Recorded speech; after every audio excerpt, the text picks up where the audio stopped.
ಸಖತ್ ಖಾರ ಬಣ್ಣ ಮತ್ತು ರುಚಿ ಆಚಿ ಚಿಲ್ಲಿ ಪೌಡರ್. ನೀವೇನ್ ಮಾಡಿದ್ರಿ ಅಂದ್ರೆ ನಿಮಗಿಂತ ಹೆಚ್ಚಾಗಿ ಈಗ ನಾವು ಸೋಷಿಯಲ್ ಮೀಡಿಯಾದಲ್ಲಿ ಗಮನಿಸ್ತಾ ಇದ್ದಾಗ ಅನ್ಸೋದು ಎಲ್ಲರೂ ಟ್ರೋಲ್ ಮಾಡಿದ್ದಾರೆ. ನೀವು ಫ್ರೀ ಆದಾಗೆಲ್ಲ ಗಮನಿಸಿ, ಅದೇ ಫ್ರೀ ಆದ್ಮೇಲೆ ಗಮನಿಸಿ, ನೀವು ಜಾಸ್ತಿ ಜಾನ್ವಿ ಮತ್ತೆ ಅಶ್ವಿನ್ ಅವ್ರನ್ನ ಪುಷ್ ಮಾಡೋದ್ರಲ್ಲೇ ಕಾಲ ಕಳೆದ್ರಿ ಅನ್ನೋದು ನಿಮ್ಮನ್ನ ಪ್ರೀತಿ ಮಾಡೋರು ಕೂಡ ಅನ್ಕೊಂಡಿದ್ದಾರೆ.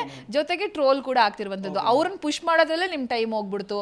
ಅವ್ರನ್ನ ಇಲ್ಲ ನೀವು ಸೂಪರ್ ಅಂತ ಹೇಳ್ಕೊಂಡು ಅವ್ರ ಹಿಂದೆ ಓಡಾಡಿದ್ರಲ್ಲೇ ನಿಮ್ ಟೈಮ್ ಹೋಯ್ತು ಅಂತ ಹೇಳ್ತೀವಿ. ಏನಾಯ್ತು ಗೊತ್ತಾ, ನಾವು ಹೋಗ್ದಾಗಲೇ ಫಸ್ಟ್ ಒಂಟಿ ಅಂತ ಒಂದು ಬ್ಯಾಚ್ ಹೋಗ್ತೀವಿ, ಜಂಟಿ ಅಂತ ಒಂದು ಬ್ಯಾಚ್ ಹೋಗ್ತೀವಿ. ಆಮೇಲೆ ಜಂಟಿ ಬ್ಯಾಚಲ್ಲಿ ಅವರೆಲ್ಲ ನನಗಿಂತ 17-18 ವರ್ಷ ಚಿಕ್ಕವರು, ನಮ್ಮ ಮಾತು ಅವ್ರಿಗೆ ರೀಚ್ ಆಗ್ತಿಲ್ಲ. ಆಮೇಲೆ ಅವರೆಲ್ಲ ಒಂದೇ ಕಡೆ ಕೆಲಸ ಮಾಡಿದವರು, ಸೀರಿಯಲ್ಗಳು 4 ವರ್ಷ. ಅವ್ರ ಒಳಗಡೆ ಮೊದಲೇ ಫ್ರೆಂಡ್ಶಿಪ್ ಇತ್ತು, ತುಂಬ ಸಲಿಗೆ ಇತ್ತು. ಈಗ ನಮ್ಮ ಸಿನಿಮಾದವ್ರು ಏನಾರು ಆ ಥರ ನನ್ನ ಜೊತೆ ತುಂಬ ಸಿನಿಮಾಗಳು ಆ್ಯಕ್ಟ್ ಮಾಡಿದವ್ರು, ಈಗ ಯಶ್ ಶೆಟ್ಟಿನೋ ನಮ್ಮ ವರ್ಧನೋ ಎಲ್ಲ ಇದೆ, ನಮ್ಗೆ ಆಚೆನೇ ಭಯಂಕರ ಸಲಿಗೆ ಇದೆ.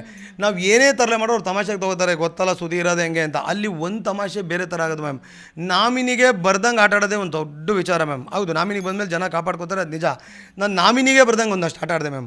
ಆಮೇಲೆ ಅಲ್ಲಿರೋರೆಲ್ಲ ಹೊಸ ಪರಿಚಯ, ಎಲ್ಲ ಹೊಸ ಮುಖ. ಗಿಲ್ಲಿ ಒಬ್ಬರು ಒಂದು ಸ್ವಲ್ಪ ಗೊತ್ತಿದ್ರು, ನನಗೆ ಗೊತ್ತಿದ್ರು ಅಷ್ಟೇ.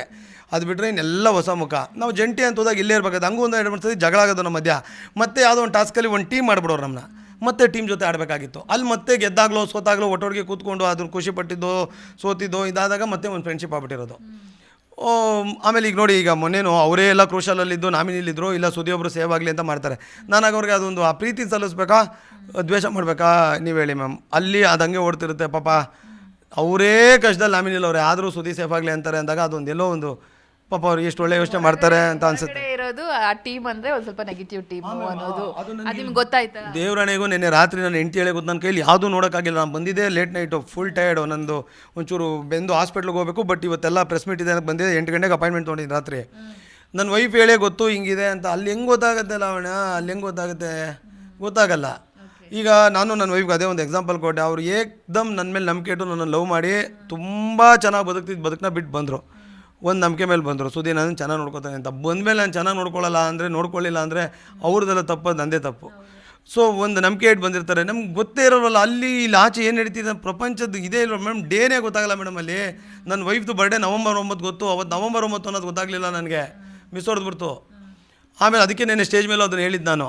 ಹಿಂಗಾಗುತ್ತೆ ಮ್ಯಾಮ್. ಅಲ್ಲಿ ಹೊರಗೆ ನಿಮ್ಗೆ ಗೊತ್ತಾಯ್ತಾ ರಕ್ಷಿತಾ ಮತ್ತೆ ಗಿಲ್ಲಿ ಅವ್ರ ಮೇಲೆ ಇರೋಂಥ ನೇಮು ಫೇಮು ಅವ್ರ ಏನು ಅನಿಸ್ತು? ಖಂಡಿತ ಗೊತ್ತಾಯ್ತು ಮ್ಯಾಮ್, ಅದು ನಂಗೆ ಗೊತ್ತಾಯಿತು. ಆಮೇಲೆ ಅವ್ರು ತುಂಬ ಚೆನ್ನಾಗಿ ಆಡ್ತಿದ್ದಾರೆ ಮೇಡಮ್. ಆಮೇಲೆ ಎಲ್ಲರೂ ಚೆನ್ನಾಗಿ ಆಡ್ತಿದ್ದಾರೆ. ಅಲ್ಲಿ ಯಾರಿಲ್ಲ ಅಂದರೂ ಅದು ಆಟ ಬೇರೆ ಥರ ಅದು ಮ್ಯಾಮ್.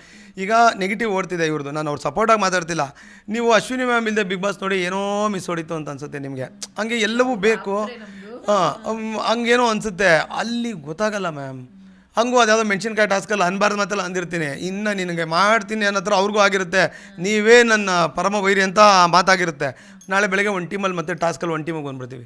ಮತ್ತೆ ಟೀಮ್ಗೋಸ್ಕರ ಆಡಬೇಕಾಗುತ್ತೆ. ಅಲ್ಲಿ ಮತ್ತೆ ಸೋತಾಗಲೋ ಗೆದ್ದಾಗಲೋ ಆ ಭಾವನೆಗಳು ಶೇರ್ ಆಗೋಕ್ಕೆ ಶುರು ಆಗುತ್ತೆ.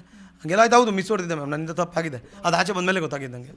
ಬಿಗ್ ಬಾಸ್ ಮನೆಯಿಂದ ಏನು ಕಲ್ತ್ರಿ, ಏನು ಕಳ್ಕೊಂಡ್ರಿ, ಇದ್ರ ಬಗ್ಗೆ ಹೇಳೋದಾದ್ರೆ ಲೈಫು ಒಂಥರ ಬೇರೆದೇ ಲೋಕ ಅದು ಮ್ಯಾಮ್. ದೇವರಣೆ ಖಂಡಿತ ಏನೂ ಕಳ್ಕೊಂಡಿಲ್ಲ ಮೇಡಮ್, ತುಂಬ ಕಲಿತೆ ಮೇಡಮ್. ನಾನು ರಿಯಲ್ ಲೈಫಲ್ಲಿ ಸ್ವಲ್ಪ ಮುಂಗೋಪಿ ಮ್ಯಾಮ್. ಮುಂಚೆ ಎಲ್ಲ ತುಂಬ ಶಾರ್ಟ್ ಟೆಂಪರ್ಡ್. ನಾನು ಏನೇನೋ ಎಡ್ವರ್ಟ್ ಮಾಡ್ಕೊಂಡಿದ್ದೀನಿ ಅದರಲ್ಲಿ ಬದುಕಲ್ಲಿ.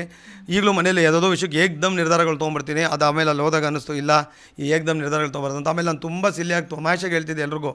ನನಗೆ ಈ ಜಿಮ್ಮು ಅಷ್ಟು ಇಷ್ಟ ಆಗ್ತಿರಲಿಲ್ಲ, ಹೆಲ್ತು ಅದ್ರದ್ದು ಬಗ್ಗೆ ಕಾನ್ಷಿಯಸ್ನೆಸ್ಸೇ ಇರಲಿಲ್ಲ. ಆರಾಮಾಗಿದ್ದೀನಿ ಅಂತ. ಬಟ್ ಈಗ ಅನಿಸ್ತು ಮ್ಯಾಮ್, ಇಲ್ಲ ಈ ಪ್ರಾಪರಾಗಿ ಇರಬೇಕು. ಈ ಫುಡ್ಡು ಗಿಡ್ಡು ಇದೆಲ್ಲ ರಘುವಣ್ಣನಿಂದ ಒಂದಷ್ಟು, ಧನುವರಿಂದೆಲ್ಲ ಒಂದಷ್ಟು ಟಿಪ್ಸ್ಗಳು ಸಿಗ್ತಿತ್ತು. ಹಂಗಾಗಿಲ್ಲ, ಆರೋಗ್ಯ ಸಿಕ್ಕಾಪಟ್ಟೆ ಇಂಪಾರ್ಟೆಂಟು ಮನುಷ್ಯನಿಗೆ. ನಾನು ಏನಾದರೂ ಗೀಟುಗಳು ಬಿದ್ದಿಲ್ಲ ಅಂದರೆ ಇವತ್ತು ಇಷ್ಟೊಂದು ಯೋಚನೆ ಮಾಡ್ತಿರಲಿಲ್ಲ ಟಾಸ್ಕ್ಗೆ. ನಾನು ತುಂಬ ಕೇರ್ಲೆಸ್ಸಲ್ಲಿ ಮಾಡಿದ್ದು ಇಲ್ಲಿ ನೋಡಿ ಎಲ್ಲ ಎಫೆಕ್ಟ್ ಆಗ್ತಿದೆ. ಮುಂದಕ್ಕೆ ಕೇರ್ಲೆಸ್ ಎಲ್ಲೋ ಒಂದಿನ ನನ್ನನ್ನು ಲೈಫನ್ನು ಇದರಲ್ಲೂ ಎಂಡಕ್ಕೆ ತಗೊಂಡು ಹೋಗ್ಬೋದು. ಸೊ ಇದೆಲ್ಲ ಸರಿಪಡಿಸ್ಕೋಬೇಕು ಅಂತ ಹಂಗೆ ತುಂಬ ಕಲ್ತಿದ್ದೀನಿ ಮೇಡಮ್. ಏನೂ ಕಳ್ಕೊಂಡಿದ್ದಿಲ್ಲ ಮೇಡಮ್. ಈಗ ನೋಡಿ ಬಿಗ್ ಬಾಸ್ ಅನ್ನೋದು ತುಂಬ ದೊಡ್ಡ ವೇದಿಕೆ ಮೇಡಮ್. ಅಲ್ಲೂ ಒಬ್ಬರು ಡೈರೆಕ್ಟರ್ ಮ್ಯಾಮ್. ನನ್ನ ಬದುಕನ್ನ ರೂಪಿಸಿರೋದೇ ಡೈರೆಕ್ಟರ್ಗಳು ಮ್ಯಾಮ್. ನಮ್ಮ ವಿಜಯ್ ಅಣ್ಣ ಆಗ್ಬೋದು, ಸೂರಿ ಸರ್ ಆಗ್ಬೋದು, ಮೊದಲನೇ ಸಿನಿಮಾದಿಂದ ಸಂತೋಷ್ ಸರಿಂದ ಕೊನೆಯವರೆಗೂ ನೂರಾರು ಹೆಸರು ಬರುತ್ತೆ ಅವ್ರುಗಳೇ. ಇಲ್ಲೂ ಇಷ್ಟು ದೊಡ್ಡ ವೇದಿಕೆ ಕೊಟ್ಟು ಕಲ್ಪಿಸಿದ್ದು ಒಬ್ಬ ಡೈರೆಕ್ಟ್ರು ಮ್ಯಾಮ್. ನನಗೆ ಕಳ್ಕೊಂಡಿದ್ದೇನೆ ಮ್ಯಾಮ್, ಪಡ್ಕೊಂಡಿದ್ದೆ ತುಂಬ ಇದೆ ಮ್ಯಾಮ್. ಒಂದು ಜಿಮ್ ಬಾಡಿ ರಮ್ ಬಾಡಿ ಅಂತ ವೈರಲ್ ಆಗಿದೆ, ಕೇಳಿದ್ರೆ ಯಾರಾದ್ರದ್ದು ಗೊತ್ತಾಯ್ತಾ?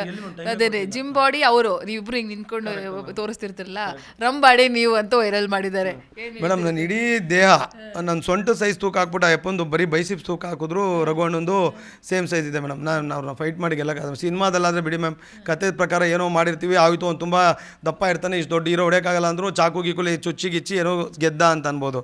ಅಲ್ಲಿ 6.5 ಹೈಟು, 140 ಕಿಲೋ ವೆಯ್ಟು, MMA ಚಾಂಪಿಯನು. ಎಲ್ಲಿ ಮ್ಯಾಮ್ ನಾನು ಅದು ಜಿಮ್ಮೇ ಮಾಡ್ಕೊಂಬಂದಿದ್ದೆ, ನಾವು ಬರೀ ದಮ್ಮೆ ಹೊಡ್ಕೊಂಬಂದಿದ್ದೀವಿ. ಎಲ್ಲಿಂದ ಎಲ್ಲಿ ಮೇಡಮ್.